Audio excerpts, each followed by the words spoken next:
Hey, welcome, all my right thinkers. Thanks for tuning in to check out your boy, P4 Thinking Right out here in my lab. And yeah, I'm in the book. You know how we do. I got to keep teaching, so let's rock. I got a nice one for you today. I'm picking up on the last lesson of we really wanted to find out where the land of Egypt. I told you where it was at, and I'm going to break it down for you and take you to the next lesson on Neterianism. Let's go. Rightisms. 25 rules live by. Storytelling. Story with a message. There's always a message in my stories for life. I give you life lessons. You tune in and receive them. I appreciate you. We got a good thing going. Let's do what we do. Right thinking mission is to enlighten, inspire, educate, and motivate you, the individual, to a higher spiritual level of enlightenment. Right thinking way of life, movement to spiritual discipline, practice daily, will help and guide you to obtain your goal of reaching spiritual enlightenment, aka know thyself. My mission is that all right thinkers know thyself. If you're a right thinker, your goal is to know thyself. See where we're going with this? Let's get that together. So I asked the question, do you know you? You will when I'm through. That's what I do for you. It's rhetorical, but if you don't have the answer for yourself, tune in. I got you. A person who knows not and knows not that they know not is foolish. Disregard them. Don't be them. A person who knows not and knows that they know not is simple, but you can teach them. That's why I do what I do for you. I appreciate you too. Stay tuned. I got more for you. A person who knows not and believe and think that they know is dangerous, avoid them. I do. A person who knows and knows not that they know is spiritually asleep. I can awaken them. I'm a spiritual alarm clock here to wake you up with knowledge of self. That's what I do for you. A person who knows and knows that they know is wise. Follow them. All these persons reside in you. Right thinkers, know thyself and to Maya be true. All right, right thinkers, we moving on through the book. Now I'm giving you lessons, and this is going to be called the title, Right Thinking Philosophy, P-Funk's Philosophy, Neterianism, known as the oldest known religion in history. But before I get there, I got a part to the last lesson I forgot to get in due to the time restraint. So let me go over it right quick. This will tell you about the place, Egypt, where it is, where it's located. Okay, let me break it down. This is the map. You see, A is Anu, the first place. They represent Ra as God. B represents, what's that? Hecapata, Memphis, Memphis, right here. And you see how close they are together? So, and Thebes is way down here. Okay, that's Ptah. So you got Amen Ra Ptah broken down in three different places. Let me break it down for you in Egypt. Egypt is located at the northeast corner of the African continent. All right, not the Masonic Lodge, but the cities wherein the theology, again, theology is just a concept about God. We all got them. That's what it's all about. Let's go. So, the cities wherein the theologies is practiced of the Trinity of Amun, Ra, Ptah. Here we go. It all lines up. It all makes sense. I'm just trying to take you along the line. I hope you understand it. And it was developed where A was Anu, a.k.a. Heliopolis, heaven, heavenly city. B, Hecapata, that's the Memphite theology. That's where Amun rules. That's the one we talk about in the Ethiopian Yoga book. Matter of fact, the book here. This Amun right here. Amen. All right. And the third is Ptah. That's the Memphite. That's in Theot. That's the Thebes. Waset. They represented by Ptah. Again, it's Amen, Ra, Ptah. So in ancient Kemet, when you hear Kemet, that's before the Greeks came in. Okay? Terms and ancient Greek terms, in keeping with the spirit of the culture and keeping it real, spiritual, in this volume, this book, we will now use the Kemetic titles, the names, and I love that, the other divinities through which we will bring forth our philosophy of the Heru. We're going to use our names. Okay, so therefore, the Greek names Osiris out would be converted back to the Kemetic ancient Egyptian Asar, and the Greek Isis out. Aset, the Greek Nephthys, Nephet, Anubis, Ampur, Ampuet, Hathor, Het Haru. That's Het Haru is the female aspect of Haru. That's his consort. They have 4 kids. Okay, but Thoth is or Hermes is no Tahuti. Okay, Thoth was the Greek name for God, and Hermes was the Roman name for God. All got the same God, but they had presented him different, gave him different names. Hermes and Thoth. No, Tahuti. See where we're going with this, so I'm going to use our names. Furthermore, the term ancient Egypt, bullcrap, but it's used interchangeable with what? Kemet. Ain't nothing ancient about Egypt. Kemet is what's ancient. Egypt was labeled by the Greeks. Greeks are not ancient either. But Kemet, and Kemet spelled Kamit, Kemet, any way you want to spell it, Emit. But and also we had the name Tamari. Forget about that. Some even go by the name Akibalon. A whole bunch of culture titles that we know about that people go by different names. But again, keep it in understanding, referring to the same Egyptian land and the culture people. But the Kemetic names and the main gods are the goddesses of ancient Egypt, and then you got some Greek translation. They borrowed our gods. They didn't steal them. They didn't remanufacture them. No, they borrowed them. I gave this lesson before. I'm not doing that Kemetic and the Greek gods. I want to get to now the fundamental principles of our ancient Egyptian religion that we practice. Okay, let's talk about. It's called Neterianism. Why? Because God, the Neterianism, and that's the oldest known practice religion known to man in history. Excuse me. Yeah, sorry about that. We're going to talk about the term Neterianism. That's the oldest known religion in history. So, again, the term Neterianism is derived from the name Sheetat Neter. Sheetat Neter means the hidden divinity. And the question is, if it's hidden, where is it hidden? Up there? No. Down there? Over there? No. Inside you. That's the key. And we're teaching you how to do that. That's the purpose of this religious philosophical concept. It is the ancient philosophy, again, mythic spiritual culture that gave rise to the ancient Egyptian civilization. Understanding spirituality and those who follow the spiritual path of Sheetat Neter, or right thinking philosophy, are therefore referred to as Neterians, or right thinkers. But the fundamental principles, that's what we got to deal with, common to all denominations of ancient Egyptian religion, may be summed up in what we call the 4 great truths. Not 10 commandments, not the 42 confessions of Mayat, no, just 4 great truths that are common to all traditions, ancient Egyptian religion. The summary of the ancient Egyptian religious philosophy goes like this. Number 1, I'm going to give you the hierarchy. Remember, this is the book of the dead, so it's not trilateral, but this how they teach in trilateral.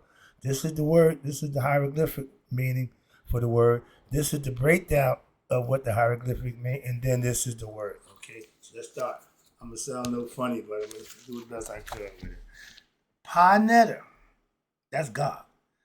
Ooh, Libercha, Netaru.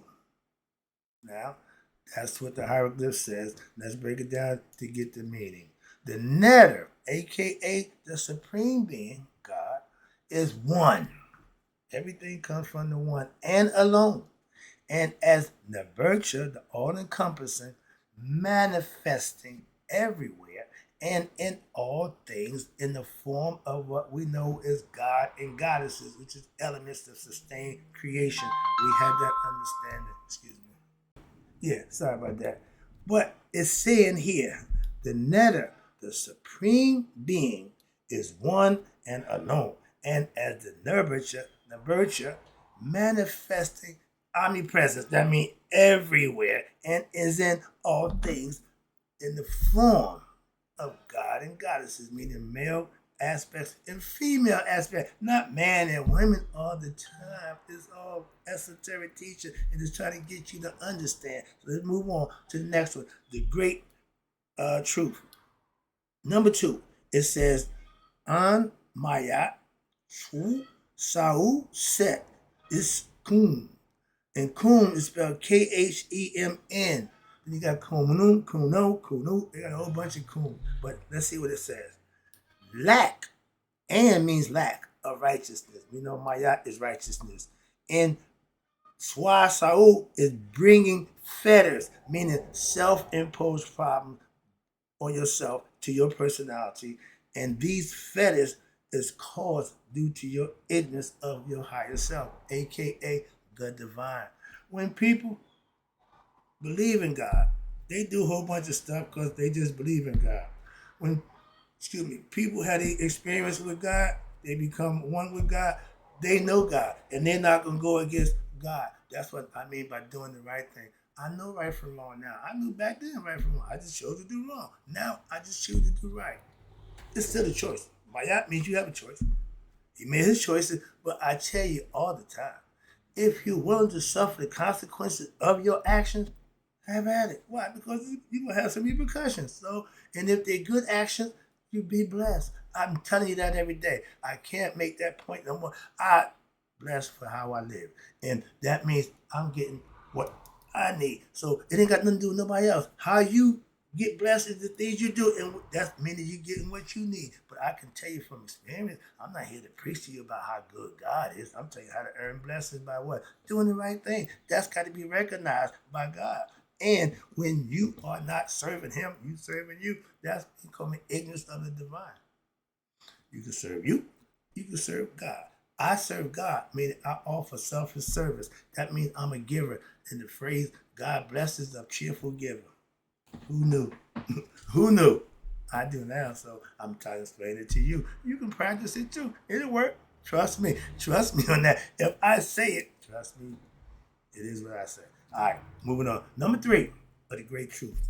It ain't but 4 of them, but they mean a lot if you just understand it and they make sense. Why? You can practice it. You can practice for yourself and see if it works. I just told you, live right, do what's right, help others out, and see what happens in your life. Instantly. Yeah. Number 4. Number 3. Su ushu esnafu in Saul set. I know it's something bad in there. Whenever I hear set, I know that's not good. Okay, understand that. Let's see what it says. Devotion to the divine leads to freedom of one's mind and the fetters of set. George tell you, free your mind and what? Your ass will follow. The mind takes the body. The body go where the mind goes. What you think, what you believe, that's what you're going to do. It's obvious. George had to put it in his way, but I tied it all together and said, he's been telling us this for a long time. Free your mind, your ass will follow. It tells you right there. You want freedom, devote your devotion to God. Live right, do right. And that's how you free your mind, by studying and being a better you. And you won't cause what? Fetters, your self-imposed problem. You'll be doing the right thing. You don't get problems if you're doing the right thing. You get problems from doing the sneaky, that stuff. That. They already had that figured out. Karma takes care of that. Last one. This is good right here. WRIGHT. I know that's action. Shidi. I know that means to study. WRIGHT. That means knowledge. Ab. That's heart. That's you. Makadu. That's from the heart. I almost know what that is. I like that one. That's my best one. Watch it and watch what it says. The practice of the Shidi, spiritual disciplines, leads to knowing oneself and the divine. Ding, ding, ding, ding, ding. That's why, right there. Once you know you and the divine are one, life becomes under your control now. Now you got total control. No excuses, no reasons. Effort had to be put forth for the rest of your life. And this is called being true of speech. Makadu. I speak from the heart. I'm not here to try to belittle, berate, or disrespect, or swindle nobody. I'm here just to give you the truth as I know it to be, to help you be your best self. Moving on. That's what I do for you. The Neterian great truth. I'll break it down one more time. They say, tell them what you're going to tell them. And then you tell them, and then you tell them what you told them. Now I'm about to tell you what I just told you. Hopefully it'll make some sense to you. The Neterian great truth. Broken down straight, no more hieroglyph. All right, this is all with the words. Pa neta, nabercha, neteru. The netter, the supreme being, is one, alone, and as nurture, meaning he's manifesting everywhere and he is in all things, in the aspects and forms of elements, gods and goddesses, be male and female. Why? Because opposites. You gotta have a male and female. You can't have two males. It won't work. Okay? Like the magnet. Like positive, don't work. Opposites attract. Alright? But nurture, it means all encompassing.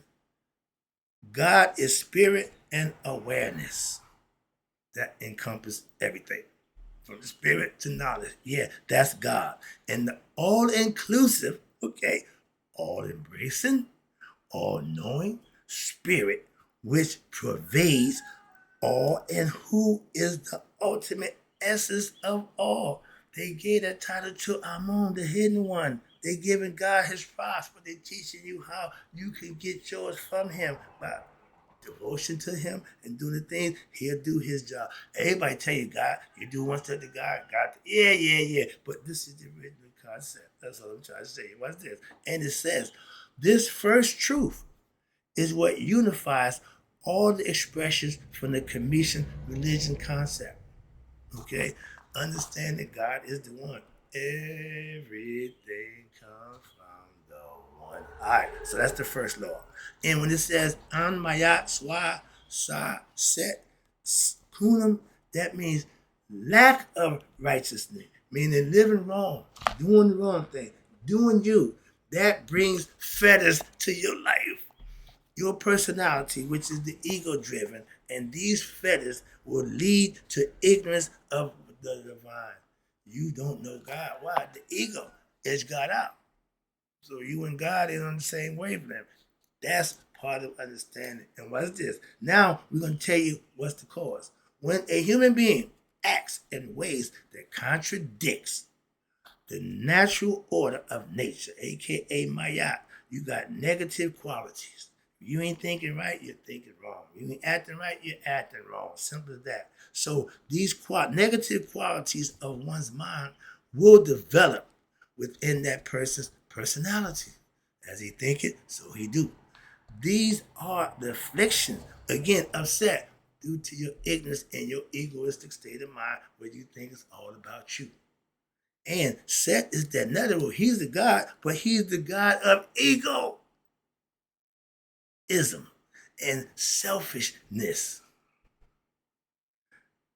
Ride that horse.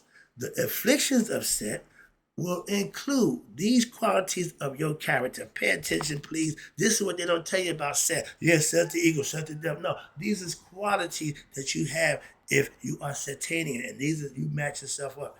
Quick to get angry. You're angry. You're a hater. You're greedy. Or you're lustful. You're very jealous and you're envious. And gluttony, you just want more. You are dishonest and you are a hypocrite. And there's more qualities, but I'll stop with that one. You get the point, you get the concept. So again, all these is qualities of an egoistic Satanian person. If you fit the bill, Cinderella, that's not my problem. So to be free of these things, free your mind of these bad qualities, and what's what happened. So be free from these fetters. And that's what Set one must be free from what? The afflictions of Set. That's doing the right thing. These things are not the right thing. You kind of wrong with what? With right. If left was wrong, right got to be right. Okay? If up was wrong, down got to be. So you see where I'm going with this? Whatever ain't working, try the opposite. That makes sense. I like that. I just came with that idea. That's cool. All right. And living. Number 3, it says, Usha Nufu Sa'u Set. Devotion to the divine leads to freedom from one's mind and fetters of Set. I pride myself on doing what's right. Oh, all of a sudden, you so holy. No, I just said I want to do what's right. In any situation, you have a choice to do what you want to do how you feel. But when I choose to do what's right, that means I keep myself acquiesced to the situation and accommodate the situation on my best behavior, put my best foot forward, not to embarrass myself, show my integrity and my respect at all times. I can't get ignorant with ignorant people. I can't get in the mud with the pig no more. So I'm clean. All right, that's the concept. And watch this. Your actions will show. Watch this. To be liberated, not food, freedom. To breathe, exhale from the afflictions of set. You feel better while your luck change. Things in your life change. You must be devoted to the divine for that to happen. Being devoted, watch this, to the divine. Don't make you no Christian, Muslim, or Jew. No, it makes you somebody who's going to do what? The right thing. Accommodate themselves appropriately. Conduct yourself in a respectful manner. And that means living by Maya. There you go. That's what I do. Why? I keep my balance. I maintain my cool. I think before I react. Okay, I show compassion before I show reaction. All those things I didn't used to do. I wasn't always mindful of those things for myself. So my yacht is my way of life. That is how you purify your heart on a day-to-day basis, and you'll be the beneficiary, and so will society, as it promotes what? Virtue, righteousness, and order. And one of my favorites, reciprocity. If I do right, you do right, we good. Okay? When I exhale, you inhale. When you exhale, I inhale. That's how we take care of each other. One hand wash the other. Both hands got to wash the face. Let's keep our face clean. Work together and make it happen. That's you and your higher self come together to be your best. And when you live in Maya, that means you're practicing Shidi, spiritual disciplines. And you practice these disciplines daily. That's why I'm God conscious, why I'm still practicing. Well, you a master right there? Yeah, but I'm still practicing when it comes to, I'm a student of life. Okay, that's my point. Last one, this is fun. I'm teaching now. Number 4, no, I still at number 3. Now, Ushua means devotion.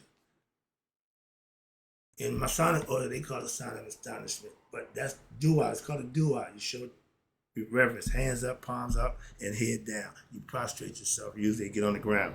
But this means devotion to the classic pose of adoring the divine. Woo-hoo-hoo-hoo. Go ahead, boy. And it's called dua. Go ahead. Standing or sitting with upraised hands facing toward the image of the divinity. I do this in respect to Maya. All right. Number 4, Iri. That means action. I know that. Shidi, study. Reek, knowledge. Ad, heart. You, Makaru. Practicing, speaking from the heart. I like that. I like that. Hold on one second. Yeah, I practice this, and this is what I can stand on. The practice daily of the Shidi. I mean, I study before I get here. Yeah, I done read through this. Yeah, I done read through this. I done went through this. I'm trying to figure out when I get to that which way I want to go, how I'm going to do that. So yeah, I practice Shidi, studying the disciplines. And that's what leads to you knowing what oneself and to be one with the divine. But I didn't even bring the meditation part in. When you want to connect to God, you got to meditate. That's you freeing your mind and letting your ass follow. God will guide you. This is called being true of speech. Makaru. When I speak, I'm speaking Makaru what? I'm speaking truth from the heart. I'm not lying to you. And that's how I purify my heart, by being honest and forthright in everything you do. Let's go. Wrap it up. And right there, doing Makaru, Shidi, means to study profoundly. I do that. You'll never see me without a book. And that means to penetrate the mysteries. Get deep into your Shita, meaning discovery, and to discover what? The nature of God. You can't tell me nothing about God. We can converse, but I know God for myself. So that's what I'm trying to tell you. If you know him, yeah, we can converse. But you trying to convince me, don't waste your time. Don't waste your time with that, because I'm not wasting my time trying to convince you about God either. But there have been several practices that's designed by past sages from ancient Kemet, okay? From ancient Kemet, not Egypt, to facilitate this process of what? Obtaining and mastering self-knowledge, aka we called it nihas, self-mastery, by living, practicing maya, and being able to recite the 42 negative confessions that will get you past the test of maya, of having a what? Light heart compared to the feather of maya. But these are what we call religious Shita traditions. We had that. And they had Sema, S-E-M-A, Sema, that means to join, or we spelled it S-M-A-I. Chawi, T-A-W-I. And I heard the white guy call it Semaya, Tuaya. What the hell? And stop calling it Newt Nut and Tough Newt, Tough Nut. The N-U-T, the U is spelled like a O. Okay, like the O sound. So it's Newt and Nut, not Nut. It's Newt. Okay, excuse me. I hear people. But these are controlled yogic disciplines that you can master, and you relate to them that augment what? Your spiritual practices of discipline and the truth that you can stand on, aka Maya. Taking it on in. All traditions, they all relate to the teachings of the sages by means of what? Myths, not literal. Myths of the related to particular gods or goddesses. It is to be understood that all of these Neterus are all related, like brothers and sisters, in having all emanated from what? The same one source, father, mother, sister, no, the same one source, and that same supremely divine parent to all of us, who is neither male nor female, but encompasses the totality of the two. That's the lesson. Hope you enjoyed it. Man, this is fun. I'm enjoying this. See, now I'm in my element, so to speak. Well, I ain't got to do a whole bunch of pressing to try to know. I'm just teaching what I know, and this is fun. Hope you enjoyed it. Right thinkers, in closing, may you all live to be 100, me, 100 miles a day. So I never know my right thinkers who now understand the Neterian great truths a little bit better has passed away. I'll be back with spiritual culture and the purpose of life. According to Shita Netta. We had a philosophy. I'll be right back. Thank you.